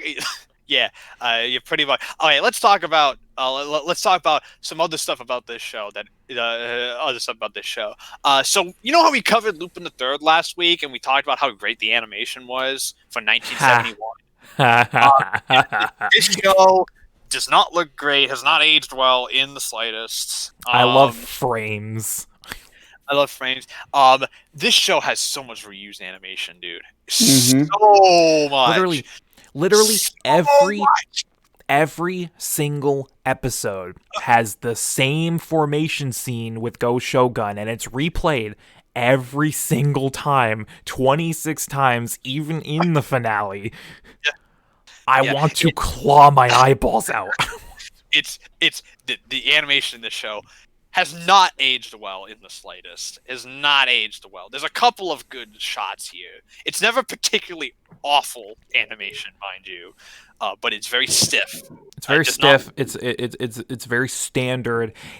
It really is like crazy how a show from 10 years prior looks infinitely better than this. Yeah, because Lupin the Third looks spectacular. Oh yeah. This does not. This does not. It looked better. It looks better than the original Gundam, though. I'll give it that. It looks better than the original Gundam. That's gonna be my bar now. Does it look better than the original Gundam? If it does, then it's okay. If it does, then you're good to go. Which this does. This looks better than the original Gundam. It reuses animation more than the original Gundam, though. So I don't know which is worse. No, but there's so much reused animation here. Beamler's never explained. I don't know what Beamler is. Shane, can you? Don't worry. Space energy. It's just space energy. That's all it is. The name is also really dumb. The Beamler. What does that mean? What does it do? Simple. Because they shoot beams with it, Matt. My son is made out of Beamler energy. My son is a pure entity of Beamler energy. I made him this way without actually, but not really, because Beamler wasn't invented at the time I had the kid. He was born in a test tube somewhere in a laboratory deep below the planet's surface. He doesn't have a mother. It's fine. Yeah, he was. The kid Kenta was born at the exact same time as Beamler started acting up. Coincidence? I don't know. I don't know. I need to do the scientific method real quick. Hang on, I need to do my calculations. Oh wait, I'm dead. He blows himself up.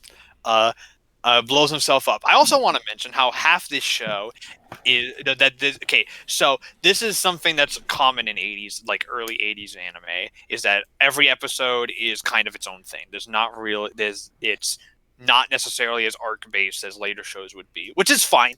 We still get shows like that every once in a while nowadays, and this is very much a like 70s 80s thing in terms of it. But man, you could cut out half the episodes of this show and not. Oh, you can. This easily could have been 13 and would have been way better. Yeah, because there's a lot of like nothing episodes here. There's a lot of nothing episodes. Like it actually, it kind of flows into the same issue that like Gunsword flew into. He does, yeah. Gunsword had the same issue. But Gunsword was interesting. Gunsword was also better. Gunsword was also better. Infinitely better. Yeah. Also, the show is also at its most interesting, ironically, when it's not on the mech stuff. When it's actually focusing on like the past of the characters, it's actually mildly interesting and actually I prefer it. So, well, you know why that is, Matt? Because the robot itself isn't interesting. Like, for a giant robot that goes punchy shooting lasers, it's surprisingly boring. Yeah, it's a pretty generic design for a mech. It's just fucking Voltron, but like a rip off of Voltron. I think it came out. Did it come out before Voltron? I don't know. I don't think so. I think Voltron came out before this. It was 4 years. It was the same season as Voltron. Came out the exact same season as Voltron. All right. Who on the production team was acting as spy to steal Voltron's ideas during production? From GoShogun, or did GoShogun steal from Voltron? That's the real question. That's the real question. They both stole from each other, but Voltron is much more renowned. Voltron just lasted for 52 episodes and had a Netflix reboot that lasted like 100 episodes. So, like, obviously, we know which one. More popular. Is there anything you want to mention, Sane, or not? Fuck. That's the thing. I hate covering shows like this because it's I not have. bad. It's not a bad show. It's the not problem. bad, but it's also not great, and I don't really have anything to say other than it's generic. That's it. Yeah, it's That's all I got. Yeah, Spencer, you got anything else? Show's fine. It's okay. It's good. Hey, I don't want to watch it ever again. I will forget about this as soon as this episode's posted. all right. The final score is time. Shane.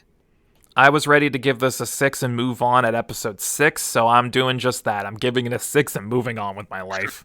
All right, Spencer. I'm giving it slightly higher. I'm giving it a 7 because it has spunk. Goddammit, it just doesn't know when to show it. I'm gonna say I'm giving it a 6. I almost gave it a 5, but then I was like, you know what? It's not actually that bad. That is a bit harsh. Yeah, that's a bit harsh. It's not because I was bored to tears by it, but at the same time, like, it's not actually that bad. It's well made. It's well made. So like, I can't necessarily hate it. And plus the last little bit was actually like better. So I was like, okay, it got better as it went on. So I'll give it a 6. I'll give it a light 6. In light 6. However, I think we'll have more to talk about with its movie sequel because I find that movie sequel to be a lot more interesting. Specifically, The Time Étrangère, which is once again directed by Kuniko Yuyama and written by Takeshi Sudo and from Ashi Productions. Time Étrangère premiered 4 years after the show on April 27th, 1985, and is 90 minutes long, and it's currently licensed by Discotek Media. And just like the show, it's available on Crunchyroll. So look in the description below for that. Okay, how do I describe this? Because this is, I don't know if I think it would be best to talk about Time Étrangère less as a sequel and more as its own thing, almost. It's less of a sequel and more of just taking the same characters and just plopping them into like a brand new narrative. Because I don't know what this is, but I liked it. Shane? Mm-hmm. Yeah, I feel the same way. It This doesn't. is an odd one. It's very odd. It doesn't feel like a sequel because the actual GoShogun robot and anything relating to that is not mentioned or seen at all. It's just gone. It's all about the actual characters now, and as a character-driven narrative rather than trying to be this big giant robot show, I think the movie works a lot better because it's a hell of a lot more focused than the show was. It knows exactly the story it's trying to tell, it knows exactly the themes it's trying to portray, and it knows what it wants to be, unlike the show where I feel like it was flip-flopping between so many different ideas, didn't know really what show it wanted to be, it just kind of wanted to be everything at once, and because of that, it was extremely unfocused and just boring because none of it was executed that great. Mm-hmm. I think the movie in that sense is a lot better because it knows what it wants to be and it sticks to it, and I actually like a lot of the themes that it's trying to get across. I like the themes of death, mortality, accepting your fate, and fighting against it. It goes about it in a very surrealist way, which is the best way I can explain this movie. It's very surrealist. It's very out there. Yeah. Whoever on the staff decided was like, because like, it's like, okay, we're gonna do a sequel to GoShogun. Whoever on the staff was like, let's make it an art film. I want to look at that man and be like, what the fuck were you thinking? Like, first off, come join me for a drink, and we can talk about what happened to you. What happened in your lifetime? You okay? Are you all right? Do you need help? Did you have like a really in-depth conversation with like Hideaki Anno? Like, did you have a traumatic childhood and this is your way of expressing it? Yeah, because do you like samurais?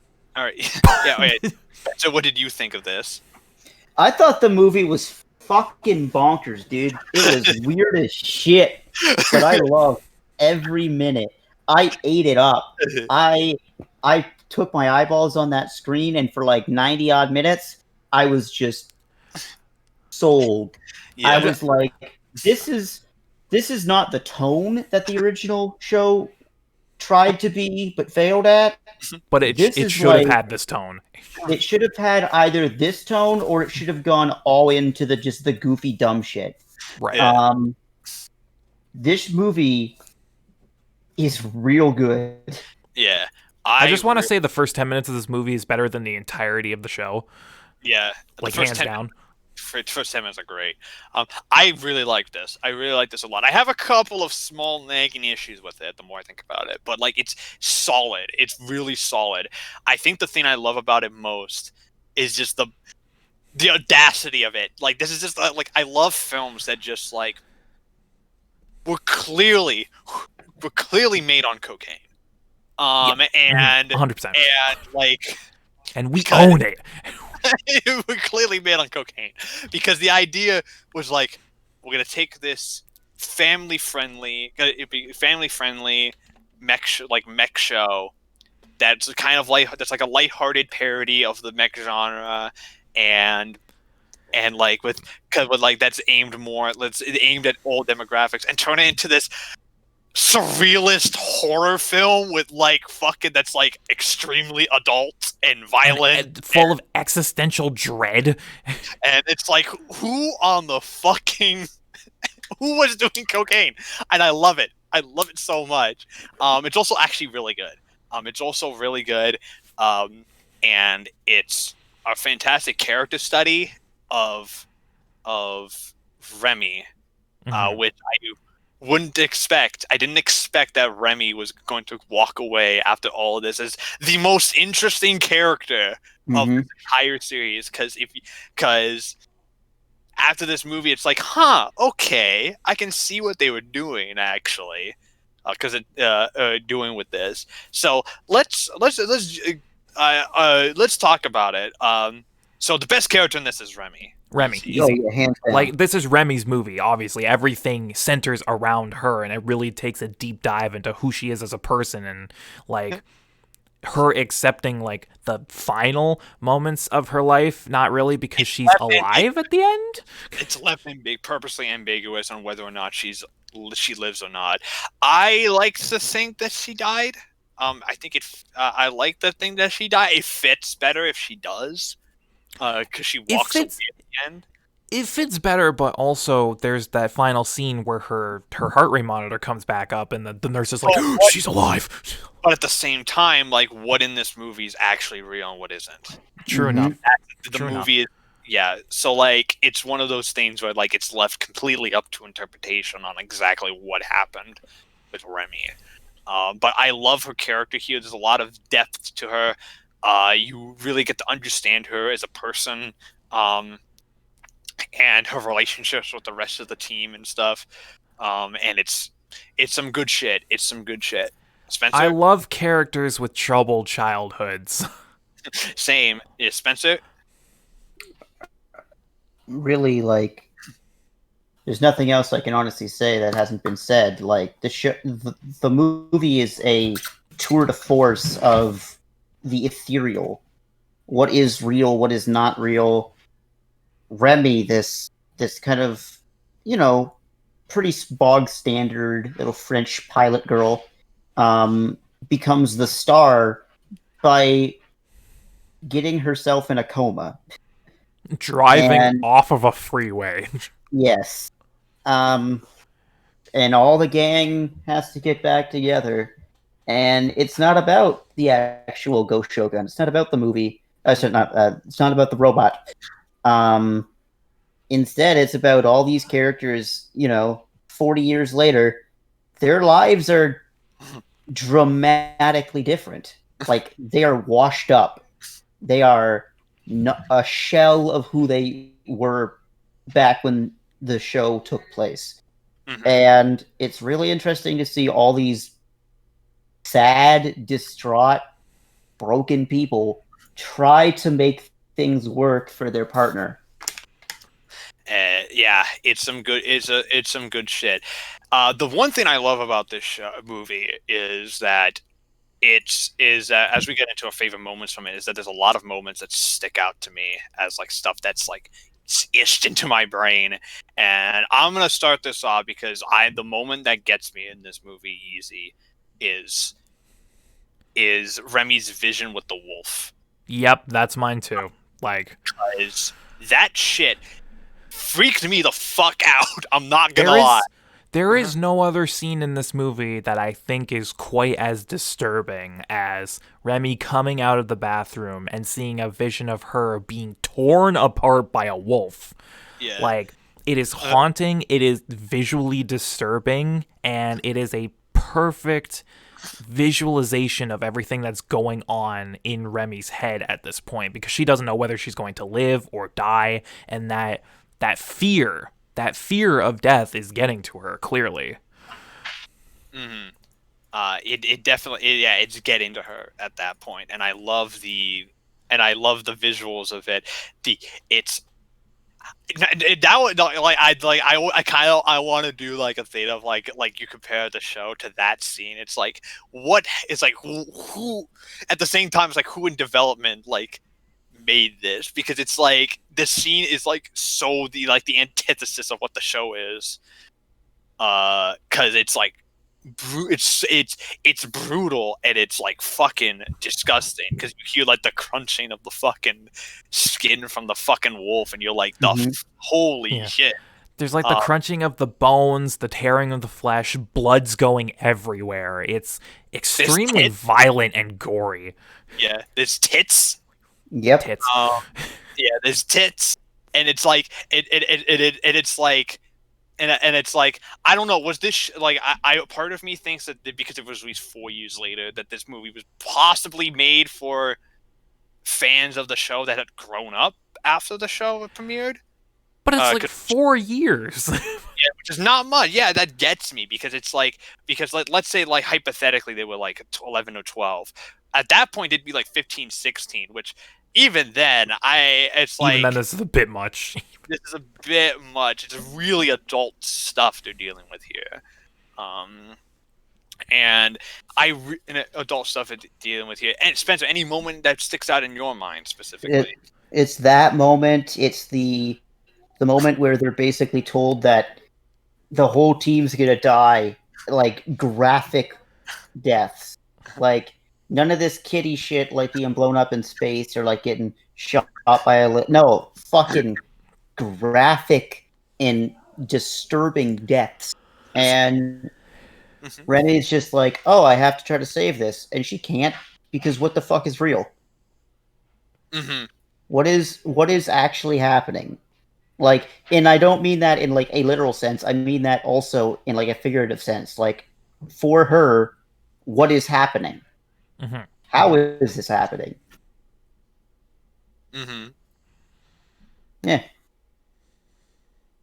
Fucking yeah. So like, so yeah, I want to bring up like the one thing I want to bring up is the animation of this movie. Miles better than the show. Miles better than the show. Probably the benefit of a movie budget. It's still not the best from the time. It's still not the best I've seen from a movie like in the mid 80s. I've seen better. But it's solid, and it makes up with it with some really great cinematography here. Yeah.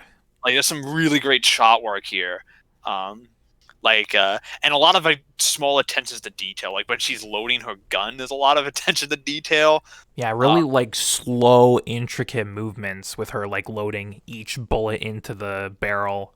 Yeah, and it's really great shit. Like a lot of really cool stuff there. When she, like the final image of the wolf disintegrating is a really good shot. Yeah, because it just like it like crumbles to pieces, but also like kind of melts at the same time. Yeah. It's a really cool visual. Yeah. Anything in particular you want to discuss, Shane? I want to talk about the way this movie handles the quote unquote dream sequences and what they mean to the overall like theme of the movie, because coming away from this, having watched the whole thing and digesting it a little bit, I think, in my personal opinion, that the dream sequences in the desert and the whole thing with like the cult of fate is all a metaphor for Remy trying to accept the fact that she's going to die. I think it's all a really clever metaphor that symbolizes accepting one's fate and accepting death, because this entire thing's happening in her head while she's on freaking life support. And, you know, everything about, like, the god of fate, you will die in 2 days, everything involving that, it all screams to me, oh, she's just internally struggling with the fact that she's going to die today. Like, and I think it's all a really clever use of what otherwise would be a pretty standard trope of the dream sequence. Yeah. Yeah. And you see stuff from her childhood here, too, a little bit. But even then, so she's like, so her life is kind of flashing before her eyes, too, again, symbolizing death. But I was also left ambiguous on whether or not that's even her childhood, or whether or not it's all, like, other things. Like, that's also left ambiguous. Spencer, anything you want to discuss? Not that hasn't already been said. Like, you guys are pretty nailing my thoughts. I think it's definitely easy for me to say that it's better than the series as a whole. And I think that it's kind of interesting how this is the same team, and that this, once again, this man would go on to do Pokemon. Like, Yeah, right? It's very interesting to see this team that makes this weird, this, like, ethereal kind of mental puzzle of a movie, and then goes, okay, but what if we do Electric Mouse? Like, it's kind of that style of, like, that, like, total, like, whiplash in the future, that I'm really glad that we watched this, because now I have a higher, opinion of the old Pokemon. Like, like, we all knew that the old Pokemon was pretty good, but we also knew it was just a Pokemon anime. Yeah, but seeing this, seeing this, it really, like, it kind of impresses me. Yeah, the thing is that the original GoShogun was like the first thing he did. By the time he did this movie, he had worked on a bunch of stuff after this, like a bunch of shit. Like, after this, he worked on Minky Momo after this, which was a much more successful and much better show. And then he did a bunch of other shows. He already had a lot of experience going into this, so there's definitely a much higher confidence in the direction and the writing here than there was in the original series. It feels more accomplished. I have a couple of small quibbles, and it's mainly for the fact that when the movie does reference back to the original series, it feels very out of place, which is ironic considering that it's supposed to be a sequel, but it doesn't feel like it in any other regard. But when it does try to reference it, which it does, it feels extremely out of place. And frankly, it kind of soils a bit of the experience, because I feel like this should have been a standalone thing. I think this should have been a standalone thing, because because the references don't really do anything either, because half the time they don't add up with the show, like, at all. So it almost feels like that this is like a separate thing entirely, or a sequel to a series that just doesn't exist. Which, to be fair, if that was part of, like, a joke, then I get it, because that fits in the tone with the show, that, like, hey, hey, we're gonna make a sequel to a show that doesn't exist. Like, okay, that's kind of funny, but but the movie isn't funny. Like, it's not funny. It's meant to. It takes itself really seriously, and it's very good. So I don't know. So, like, the references to the original series do kind of take me out of it a bit, which is kind of a problem. Shane, any criticisms you have for this, or no? I agree with you for the most part. I feel like it's so far off from the actual show that I really think it should have been treated as its own separate thing and not made callbacks, because you're right, they don't fit. They feel like they're just there for the sake of being there, because, we have to relate it back to the original series somehow. So we're just gonna shoehorn these in here without any real point or purpose. If Kenta's never even referenced here, like not even once, you would think that he would be. Yeah, you would think, because he's such a big part of the original show and all these people's lives, you would think at least someone would mention Kenta, but apparently not. I also, for as much as I love the way it handles its themes and its use of metaphor, the way this movie is structured is all over the place. It's kind of messy. It is extremely messy. To be fair, might be part of the point. It might be. It probably is, because Remy's on her deathbed. Of course, she's going to be a bit scatterbrained. So the movie itself is structured a little scatterbrained, but regardless of the intention, it makes it a little hard to follow at points, which again could be part of the point. Like, what's real, what's not, how do we know, like, where we are, what's going on. Everything is meant to be a little confusing, but it does take away from the experience because it's a bit too confusing at points. Yeah. Other than that, I think it's extremely solid, but those couple big things do hold it back.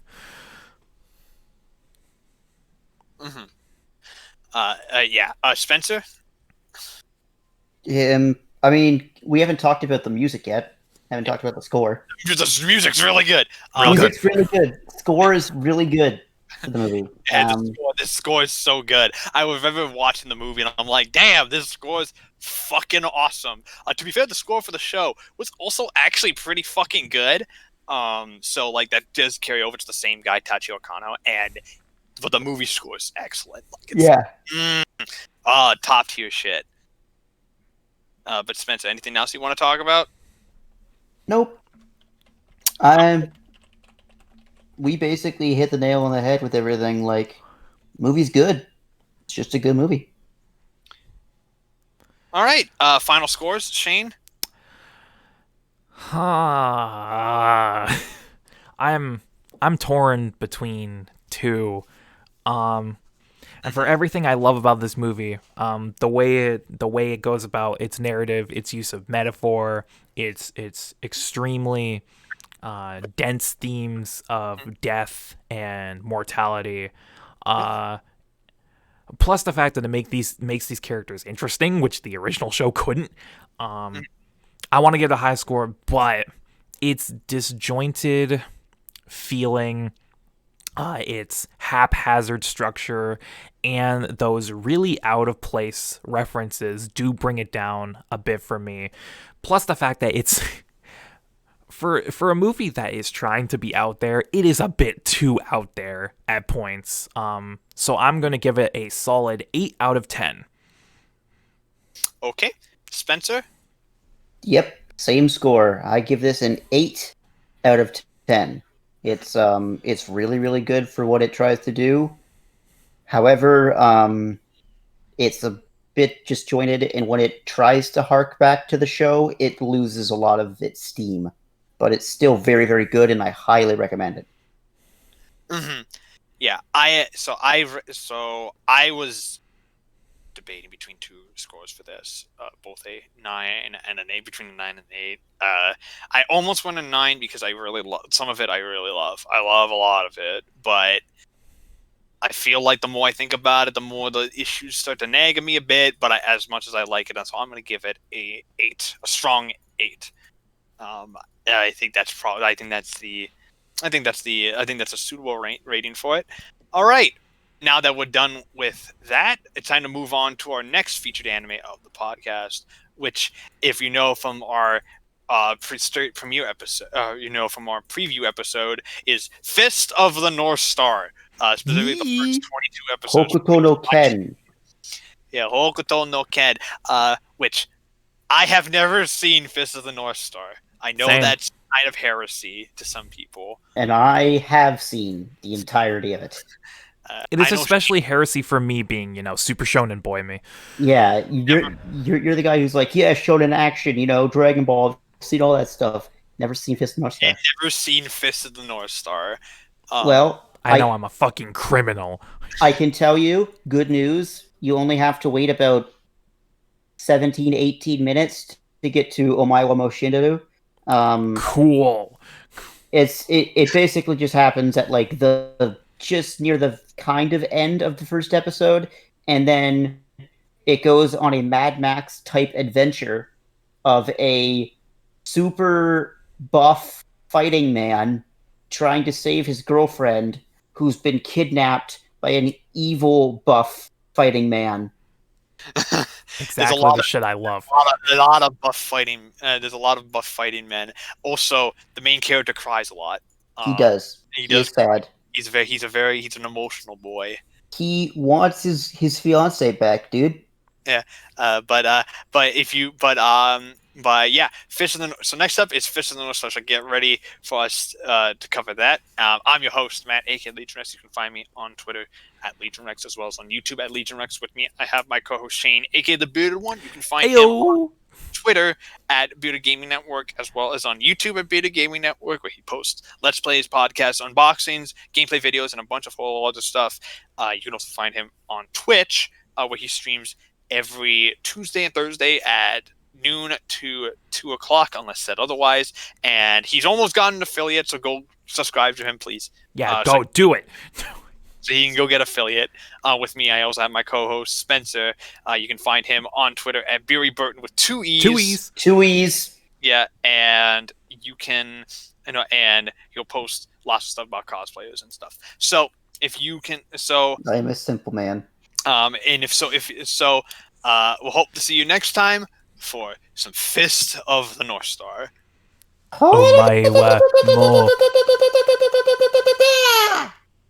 Omae wa mo shinderu. Nani? And the guy explodes. I don't know. He probably explodes afterwards. Dude, it's radical. There is so much blood and gore in this show. Everybody explodes. Anyways, my name has been Jimothy Parker Zilla. Signing off.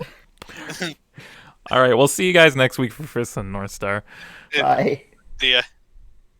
Thank you for listening to The G.A.P. If you like what you've seen, you can subscribe to the G.A.P Podcast YouTube channel to get the latest podcasts as they go live.